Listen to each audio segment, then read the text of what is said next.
వందే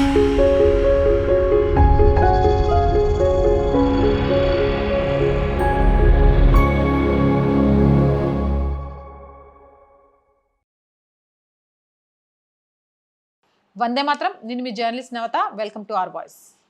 అందరినీ పెట్రోల్ పొదుపుగా వాడమని సలహా ఇచ్చేసి విశ్వగురువు మోడీ మాత్రం విదేశీ యాత్రలకు మళ్ళీ చెక్కేశాడు అంటూ మన మోడీ ద్వేషులు వెక్కిరింతలు మొదలుపెట్టారు. గల్ఫ్ యుద్ధం కారణంగా ఈ దేశంలో ఏర్పడుతున్న పరిస్థితులు గమనించిన ప్రధాని మోదీ యుఏఈ దేశం వెళ్లి కొన్ని ముఖ్యమైన ఒప్పందాలు ఖరారు చేశారు. ఆ ఒప్పందాల్లో ముఖ్యమైనవి చెప్తాను, చెవులు పెద్దవి చేసుకొని వినండి.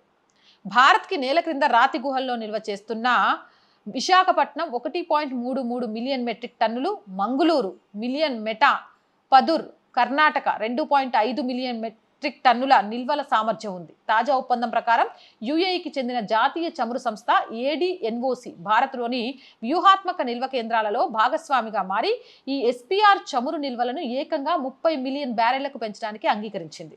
దీనిని వాణిజ్య చమురు నిల్వ ఒప్పందం అంటారు. అంటే స్థలం భారతదేశానికి కాగా అందులో నింపే ముడి చమురు యుఏఈది అవుతుంది. నిల్వలను ఉపయోగించుకునే మొదటి హక్కు భారత్ది. అంతేకాకుండా ఒడిశాలోని చండీకోల్ మరియు ఆంధ్రప్రదేశ్లోని విశాఖపట్నం వద్ద చేపట్టబోయే SPR రెండవ దశ విస్తరణ ప్రాజెక్టులలో కూడా యుఏఈ భారీగా పెట్టుబడులు పెడుతోంది. ఇరు దేశాల పరస్పర ప్రయోజనాలు ఏంటి దీని గురించి అంటే, భారతదేశానికి వేల కోట్ల విలువైన ముడి చమురును కొన్ని నిల్వ చేసే ఆర్థిక భారం భారత్కి తగ్గుతుంది. ఆ ఖర్చంతా యుఏఈ భరిస్తుంది. భారతదేశ స్థలాన్ని వాడుకుంటున్నందుకు గాను యుఏఈ భారతదేశానికి లీజ్ ఫీజు చెల్లిస్తుంది. అంతేకాకుండా అందులోని కొంత భాగాన్ని సుమారు 2 నుంచి 3 మిలియన్ బ్యారెళ్ల చమురు భారత్ ఉచితంగా వాడుకోవడానికి అనుమతిస్తుంది. అంతర్జాతీయంగా ఏదైనా సంక్షోభం వచ్చి సరఫరా నిలిచిపోతే ఆ గుహల్లో ఉన్న యుఏఈ చమురును ముందే కుదుర్చుకున్న రేటుకు నేరుగా వాడుకునే మొదటి హక్కు భారత్కే ఉంటుంది.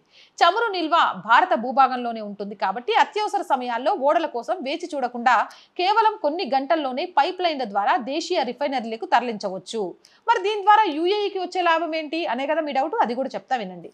ప్రపంచంలోనే 3వ అతిపెద్ద చమురు వినియోగదారు అయిన భారతదేశ మార్కెట్లో యుఏఈ తన పట్టును నిలుపుకోవచ్చు. భారతదేశంలో నిల్వ ఉంచిన చమురును బేస్ చేసుకొని చుట్టుపక్కల ఉన్న నేపాల్, భూటాన్, బంగ్లాదేశ్ లేదా ఆగ్నేయాసియా దేశాలకు యుఏఈ సులభంగా వ్యాపారం చేసుకోవచ్చు. ఈ వ్యూహాత్మక భాగస్వామ్యాన్ని ప్రోత్సహించడానికి భారత ప్రభుత్వం యుఏఈ సంస్థపై ఎలాంటి అదనపు కస్టమ్స్ డ్యూటీలు, డివిడెండ్ పన్నులు పడకుండా రాయితీలు కల్పించింది. ఈ ఒప్పందంలో మరో కీలకమైన అంశం చెప్పనా, పుజైరా పోర్టు నిల్వలు. కేవలం భారత్లోనే కాకుండా యుఏఈలోని పుజైరా ఓడరేవు వద్ద ఉన్న చమురు నిల్వ కేంద్రాల్లో కూడా భారతదేశానికి అవసరమైన కొంత చమురును దాచడానికి ఒప్పందం కుదిరింది. ప్రపంచం చమురు రవాణాలో అత్యంత ఉద్రిక్త ప్రాంతమైన స్ట్రెయిట్ ఆఫ్ హార్ముజ్లో భవిష్యత్తులో ఏదైనా యుద్ధం జరిగి ఆ మార్గం మూతబడినా ఆ తీరానికి అవతల వైపు ఉన్న పుజైర్ పోర్టు నుంచి భారత్కి సురక్షితంగా చమురు సరఫరా అవుతుంది. ఇది భారత్కి అదనపు ఇంధన భద్రత ఇస్తుంది. ముడి చమురుతో పాటు దేశీయ వంట గ్యాస్ అవసరాల కోసం IOCL, యుఏఈకి చెందిన ADNOCల మధ్య దీర్ఘకాలిక LPG సరఫరా ఒప్పందం కుదిరింది. దీనివల్ల దేశంలో వంట గ్యాస్ కొరత రాకుండా నిరంతరాయంగా సరఫరా లభిస్తుంది. చమురు తరహాలోనే భవిష్యత్తు అవసరాల కోసం భారతదేశంలో వ్యూహాత్మక గ్యాస్ నిల్వలను మరియు దానికి సంబంధించిన మౌలిక సదుపాయాలను ఉమ్మడిగా అభివృద్ధి చేయడానికి ఇరు దేశాలు ప్రణాళికలకు సిద్ధం చేస్తున్నాయి. అంటే మోడీ ద్వేషులు విమర్శిస్తున్నట్లు ఆయిల్ ఇక్కడ పొదుపుగా వాడండి అని చెప్పి మోడీ మీ యువరాజులాగా విహారయాత్రలకు విదేశాలకు వెళ్ళలేదు. మీరు ఏడుస్తున్న వారితో పాటు భారతీయులందరికీ ఇంధన ఇబ్బందులు రాకుండా దీర్ఘకాలిక ఇంధన సరఫరా ఒప్పందాలు కుదుర్చుకోవడానికి వెళ్ళాడు. ఇకనైనా మీ దిక్కుమాలిన నెగిటివ్ మైండ్ సెట్ మార్చుకోండి.